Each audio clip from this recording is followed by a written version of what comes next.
బలుపు మాత్రం తగ్గలేదు. నీ బలుపు అనగదీసే బాధ్యత ఇక్కడున్న మా కాంగ్రెస్ పార్టీ కార్యకర్తలు తీసుకుంటారని చెప్పి ఈ టీఆర్ఎస్ సన్నాసులకు నేను చెప్పదలుచుకున్నా. ఆ సన్నాసి దుఃఖం బాధ ఏందని నేను కనుక్కుంటే అక్కడ వాళ్ళ అయ్య విగ్రహం పెడదాం అనుకున్నాడట. వాళ్ళ అయ్య పోయేదెప్పుడు, వీడు పెట్టేదెప్పుడు అక్కడ విగ్రహము? ఈ దేశానికి స్వతంత్రం తెచ్చిన కుటుంబము, ఈ దేశం కోసం 2 తరాలు ప్రాణాలు ఇచ్చిన కుటుంబము, ఈ తెలంగాణ రాష్ట్రాన్ని ఏర్పాటు చేసిన కుటుంబము సచివాలయం ముందు కోట్లాది ప్రజలకు స్ఫూర్తిగా అమరవీరుల స్తూపం పక్కన ఈ దేశం కోసం అమరుడైన శ్రీ రాజీవ్ గాంధీ గారి విగ్రహం పెట్టడం సముచితం. అంతేగాని ఉద్యమం ముసుగులో తెలంగాణ రాష్ట్రాన్ని దోసుకొని వేలాది కోట్ల రూపాయలు సంపాదించుకొని వందలాది ఎకరాల ఫామ్ హౌజులు కట్టుకొని తాగుబోతు సన్నాసుల విగ్రహం ఒకవేళ సచివాలయం ముందల పెడితే ఈ పిల్లలకు ఎవరిని ఆదర్శంగా చూపిస్తారు? పొద్దున్నేస్తే రాత్రి వరకు తాగి ఫామ్ హౌస్లో పొర్లాడే కేసీఆర్ విగ్రహం ఉండాలన్నా అక్కడ సచివాలయం ముందల, లేకపోతే దేశం కోసం ప్రాణత్యాగం చేసిన రాజీవ్ గాంధీ విగ్రహం ఉండాలన్నా తెలంగాణ సమాజం ఆలోచన చేయాలి. నిన్నటికి నిన్న సన్నాసి రాజీవ్ గాంధీ విగ్రహం తొలగిస్తే మేము అధికారులకు వస్తే అని అంటుండు. నేను ఒక్క మాట చెప్పదలుచుకున్నా. ఇక నాకు మంచి మాటలు రావు కానీ ఒక్క మాట అయితే చెప్పదలుచుకున్నా. ఎవడైనా శాతనైతే వచ్చి రాజీవ్ గాంధీ విగ్రహం మీద చేయి పెట్టండి బిడ్డ, చెప్పు దిగకపోతే చూస్తా నేను. నీ అయ్యా విగ్రహం కోసం దేశం కోసం ప్రాణాలు ఇచ్చిన రాజీవ్ గాంధీ విగ్రహాన్ని తీస్తావా నువ్వు?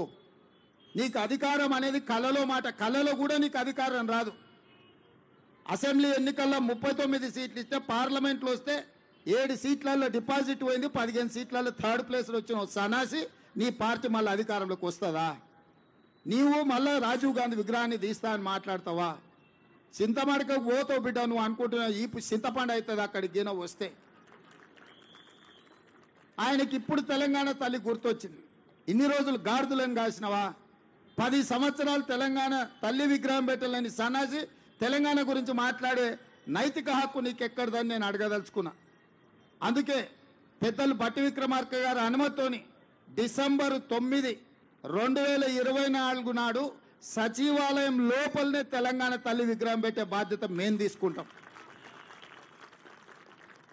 డిసెంబర్ 9, 2009 నాడు యూపీఏ చైర్పర్సన్ శ్రీమతి సోనియా గాంధీ గారి నాయకత్వంలో ఈ దేశ ప్రధానమంత్రి మన్మోహన్ సింగ్ గారి క్యాబినెట్ మంత్రివర్గం శ్రీ చిదంబరం గారు తెలంగాణ రాష్ట్ర ఏర్పాటు ప్రకటనను డిసెంబర్ 9 నాడు ప్రకటించారు.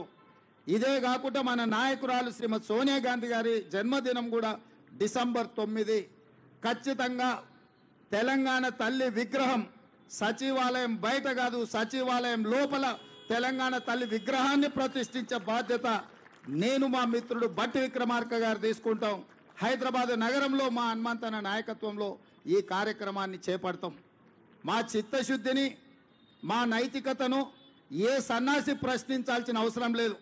మీలాక మేము తాగుబోతులం కాదు, రాత్రి కోటి పొద్దున కోటి మాట్లాడడానికి, లేకపోతే మాట్లాడింది మర్చిపోయి మళ్ళా కొత్తది మాట్లాడడానికి మేమెవరము మీలాంటి తాగుబోతు సన్నాసులం కాదని ఈ వేదిక మీద నుంచి నేను చెప్పదలుచుకున్నా.